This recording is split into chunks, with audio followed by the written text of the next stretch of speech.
Après les rencontres d'affaires et les échanges B2B pendant la SOE, place à la concrétisation. Fournisseurs chinois et entrepreneurs africains passent à l'étape de la signature d'accords de principe. Ce geste traduit une volonté commune, celle de bâtir des relations commerciales durables et de jeter les bases d'une coopération future entre les deux continents. J'ai eu deux intérêts de signature de contrat, notamment pour le BTP, la décoration, mais aussi pour l'intelligence artificielle dans le développement des applications qui permettent, n'est-ce pas, aujourd'hui de gérer un certain nombre de prestations.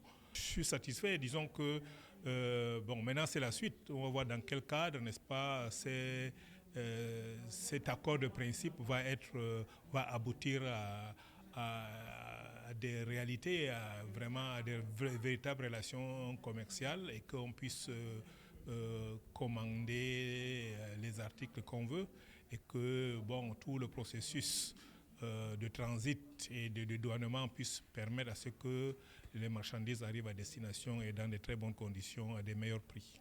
Ça nous donne l'occasion aussi d'entrer dans une plateforme qui nous accompagnera désormais dans nos relations avec les partenaires chinois.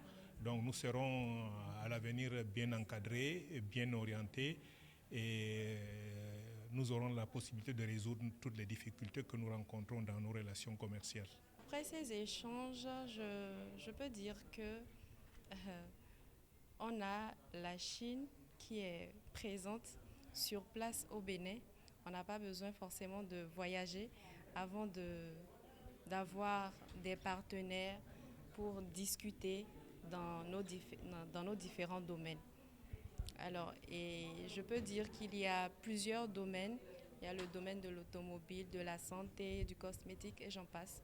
Et j'ai pu réseauter et puis ça m'a donné de nouvelles perspectives de quitter ma zone de confort qui est d'abord la mode et de pouvoir me projeter sur d'autres fronts.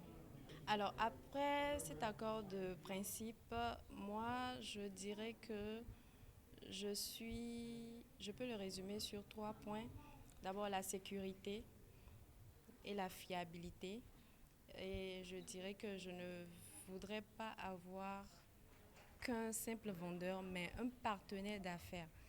C'est une bonne opportunité que personnellement, je recommande à tous les Béninois et tout Africains d'ailleurs de pouvoir prendre part aux émissions prochaines parce que ça nous présente assez d'opportunités dont on n'a forcément pas les moyens de s'y rendre en Chine là-bas pour découvrir ces opportunités. Donc une fois sur place, nous avons ces opportunités dont nous pouvons vraiment en profiter.